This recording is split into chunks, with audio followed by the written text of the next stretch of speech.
Particularly we're going to talk about the trail wrist, right? The sort of extensional part of this, and therefore it'll be the flexion of this wrist here. What I'm going to do is I'm going to use an old swing trainer.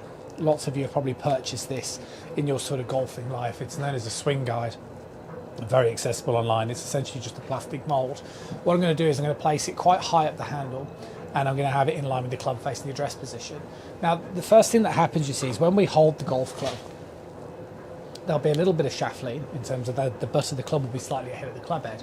But when you hold the club, what you'll sort of notice is if you hold the club in front of you, the club shaft is not in line with your lead arm.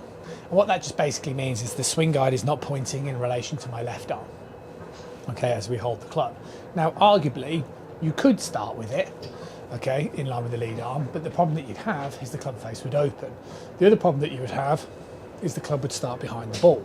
Now, again, you could do this. Personally speaking, I just think it will play havoc with your alignment.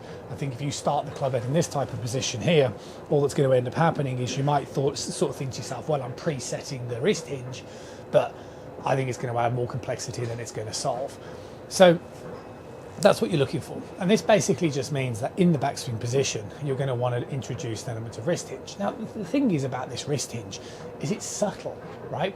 So if I do the wrist hinge here, you can see the way it only moves the club, 4 to 6 inches. It's not like it's a huge amount of motion as I'm sort of demonstrating, but you can see the way it goes back in line with my lead arm, like so, okay, by the time I have hold of the club.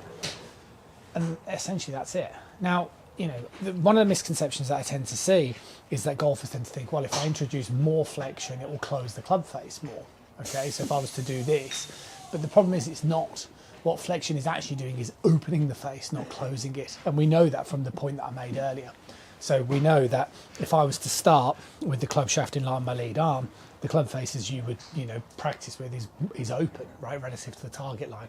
So therefore, if I was to exceed and do more flexion, you can see the way the club face is more open.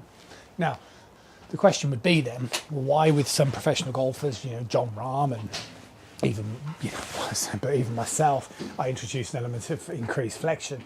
It's just due to the nature of, a couple of things. One, for some golfers, introducing more flexion will feel like it's a stronger hold of the club in terms of stability. But the other thing is what professional golfers do is they have a lot of rotation. So the more rotation that I have inside my golf swing, the more I hold onto flexion, the more it keeps the club head back and helps me hit it from the inside. So the point that I'm trying to make is you only need the necessary amount of wrist hinge to realign the club shaft back in line with the left arm, which will give you, therefore, a theoretically flat left wrist. Okay, when and which you do that is completely up to you. My advice, as I say to all my students, is just to set it early. It just makes the whole process way easier. See you soon.